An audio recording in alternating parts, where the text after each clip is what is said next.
తల్లి గర్భము నుండి ధనము తేడెవ్వడు, వెళ్ళిపోయడి నాడు వెంటరాదు.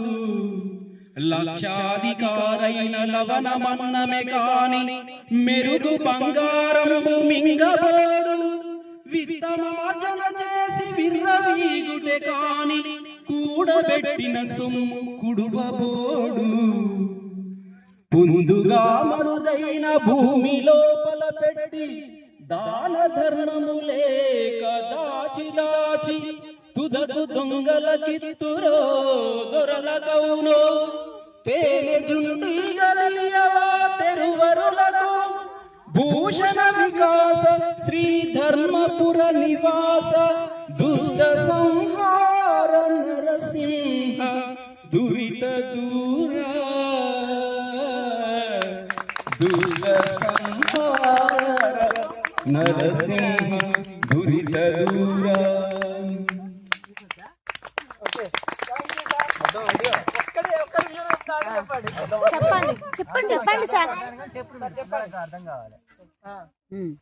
మనం తల్లి గర్భం నుంచి వచ్చేటప్పుడు ఏ విధమైనటువంటి సంపద గాని ధనం గాని తీసుకురాలి.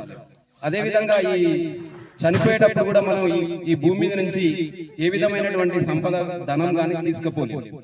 కేవలం 3 నాళ్ళ ముచ్చట, ఒక మజిలీ లాంటిది. ఇక్కడ దాన ధర్మం చేయకుండా, ఖర్చు పెట్టకుండా, పిసినికొట్టుతనంతో దాచి దాచి దాచుకుని ముళ్ళగట్టినట్లయితే అది చివరికి దొంగల పాలో లేకపోతే రాజుల పాలో అవుతుంది.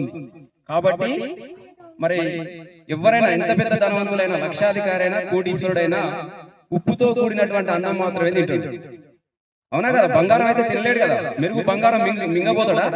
ఎంత బంగారం వెండి ఎంత కేజీల కొద్ది ఉన్నా కూడా దాన్ని తినలేరు ఎవరు. మనకు ఆకలి అయినప్పుడు ఏం కావాలి? బాగా ఆకలి అవుతుంది, అక్కడ కేజీ బంగారం ఉంది, గుప్పెడు బియ్యం కూడా లేవు అనుకో, అప్పుడు ఏం తింటావు? ఆకలి నకనకలాడుతుంది కడుపులో, అక్కడ బంగారం దాన్ని తింటావా? మనం తినలేము. అక్కడ అప్పుడు ఏం కావాలి? మనకు ఆహార పదార్థాలు కావాలి. అవి లేనప్పుడు ఎంత సంపద ఉన్నా దండగే.